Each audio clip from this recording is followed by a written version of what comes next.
Trong số các cảng biển tại nước ta hiện nay, Cam Ranh được xem là cảng nước sâu có vai trò vô cùng quan trọng khi án ngữ ngay vị trí chiến lược, giúp tàu chiến lốc khu trục hạm dễ tiếp cận sửa chữa, bảo quản và tiếp thêm nhiên liệu.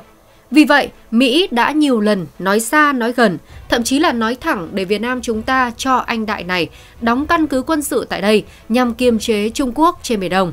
Vậy mà trước sau như một, chúng ta vẫn làm ngơ trước lời đề nghị quá hời này dù đang tranh chấp chủ quyền biển đảo gay gắt với đại lục. Hành động này làm nhiều người đặt ra dấu chấm hỏi cho Việt Nam. Đến nỗi mà trang Quora.com đã phải lập hẳn một topic để nói về chủ đề hot. Trong video clip ngày hôm nay, chúng ta sẽ cùng tìm hiểu xem lý do gì mà chính phủ nước nhà lại có quyết định lạ lùng như thế cùng với cư dân mạng gần xa nhé. Vì Việt Nam muốn dùng cảng Cam Ranh để mặc cả với Mỹ và các nước khác.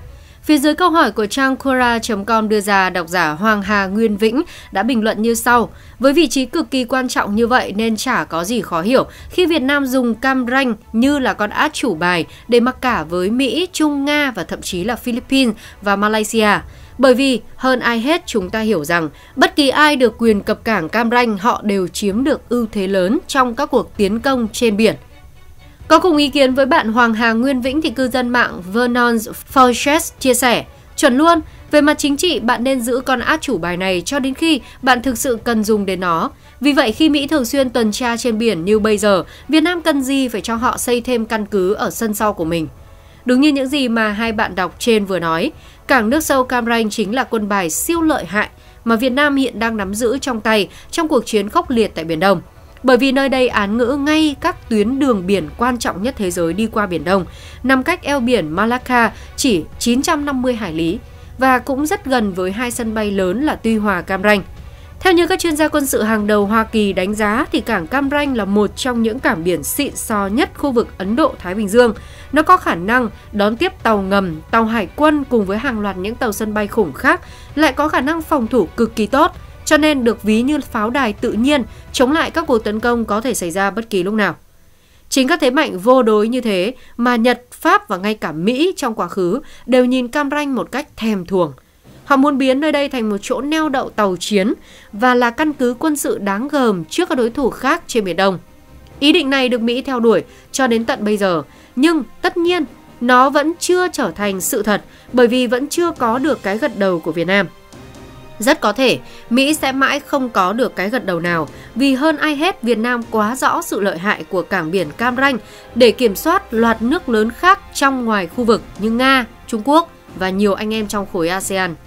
Nhưng ngoài nguyên nhân kể trên thì vẫn còn một vài nguyên nhân quan trọng nữa khiến cho Việt Nam kiên quyết nói không với lời đề nghị hấp dẫn của Mỹ. Nào, chúng ta cùng tìm hiểu cụ tỉ nhé. Cho Mỹ đặt căn cứ quân sự tại Cam Ranh không ngăn được Trung Quốc mà chỉ khiến cho căng thẳng leo thang. Đưa ra một ý kiến hoàn toàn khác biệt với độc giả trên, bạn Joseph Wang cho rằng chuyện Việt Nam cho Mỹ đặt căn cứ quân sự tại Cam Ranh chẳng thể nào ngăn cản được Trung Quốc làm càn trên Biển Đông, trừ khi Hoa Kỳ sẵn sàng tuyên chiến với Trung Quốc để bảo vệ nước này. Còn nếu không thì việc thuê mướn cảng biển chỉ khiến cho đại lục cảm thấy khó chịu. Họ sẽ tìm mọi cách để tăng cường các hoạt động của mình trên biển, vô tình làm căng thẳng leo thang. Và quả là không thể loại trừ khả năng này xảy ra.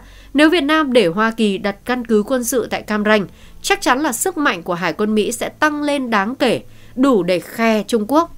Nhưng còn về phía Việt Nam chưa chắc ta có lợi hoàn toàn. Đơn giản là bởi thái độ của Mỹ về vấn đề Biển Đông trước giờ vẫn chỉ dừng lại ở mức lên án, đe dọa và cảnh báo Trung Quốc, chứ không hẳn là bênh vực hay là bảo vệ Việt Nam bằng mọi giá.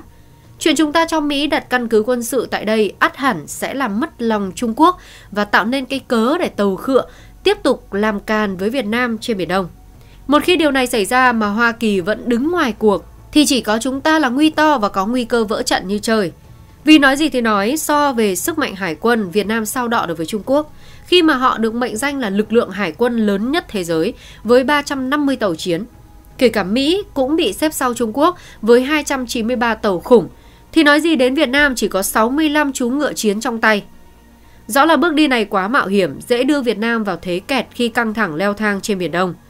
Nếu không thận trọng chúng ta có thể mất cả Trì lẫn Trải, với một bên là Hoàng Sa, Trường Sa vào tay Trung Quốc, một bên là cảng biển Cam Ranh vào tay của Hoa Kỳ.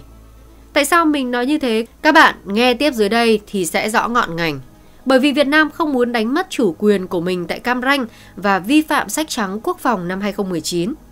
Theo lý giải của bạn đọc Chris Benton, lý do Việt Nam nhất mực từ chối cho Hoa Kỳ đặt căn cứ tại Cam Ranh là bởi vì việc để bất kỳ quân đội nước ngoài nào đặt căn cứ trên lãnh thổ của bạn cũng là một khúc dạo đầu cho cả bài ca đánh mất chủ quyền về sau.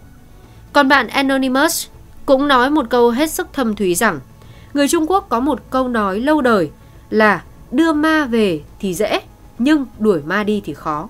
Việt Nam không phải là đất nước chỉ toàn những kẻ ngu ngốc để đi làm chuyện tự sát như thế. Chuẩn quá rồi con gì? Đâu chỉ riêng Trung Quốc mà Việt Nam ta cũng có câu dò sông dò biển dễ dò, mấy ai lấy thước mà đo lòng người. Chúng ta đâu thể nào biết được Hoa Kỳ có mưu đồ gì sâu xa hơn hay là chỉ đơn thuần là thuê cảng biển xây dựng căn cứ quân sự chống Trung Quốc. Còn nữa, dù chiến tranh trôi qua đã lâu nhưng chuyện Mỹ từng là kẻ thù, từng đưa quân sang xâm lược Việt Nam vẫn hằn sâu trong ký ức của Việt Nam. Chúng ta nhớ rõ điều đó không phải là để ghim thù, ghim hận gì, mà để nhắc nhở mình về những gì gọi là hảo ý của nước lớn. Đúng như bạn Anonymous nói rằng, bây giờ cho Mỹ đặt căn cứ quân sự thì dễ rồi, nhưng đến khi bảo họ rút đi lại khó hơn lên trời. Đồng ý là giao kèo thì vẫn có ở đó, thế nhưng ta cũng đừng quên Hoa Kỳ bội tính với Việt Nam tại bàn đàm phán Paris cho quân ném bom Hà Nội tơi bời. Đây chính là phong cách của nước Mỹ mà chúng ta đã từng kinh qua.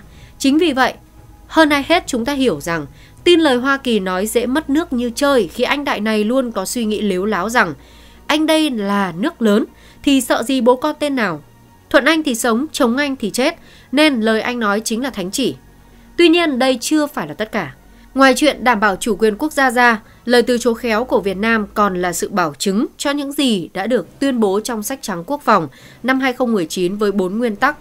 Chúng ta đã rất rõ rồi, Việt Nam chủ trương không tham gia liên minh quân sự, không liên kết với nước này chống nước kia, không cho nước ngoài đặt căn cứ quân sự hoặc sử dụng lãnh thổ Việt Nam để chống lại nước khác, không sử dụng vũ lực, không đe dọa sử dụng vũ lực trong quan hệ quốc tế. Nếu chúng ta nói một đằng, làm một nẻo, há chẳng phải gì tay tàu khựa lươn lẹo. Lúc đấy uy tín mà Việt Nam dày công xây dựng suốt mấy chục năm qua, chẳng lẽ đem đi đổ sông đổ biển hết? Nói túm lại là chuyện cho Mỹ thuê Cam Ranh rất khó xảy ra, bởi vì nhiều lý do liên quan đến lợi ích chính trị và cả chủ quyền quốc gia nữa. Thiết nghĩ Hoa Kỳ nên nhận thức rõ điều này để từ bỏ mộng đẹp do mình tự tay dệt nên. Còn bạn nghĩ sao về vấn đề này? Vui lòng comment ở bên dưới. Đừng quên nhấn nút like, share và đăng ký kênh, ấn vào chuông thông báo để nhận những video clip mới nhất nhé. Xin chào và hẹn gặp lại!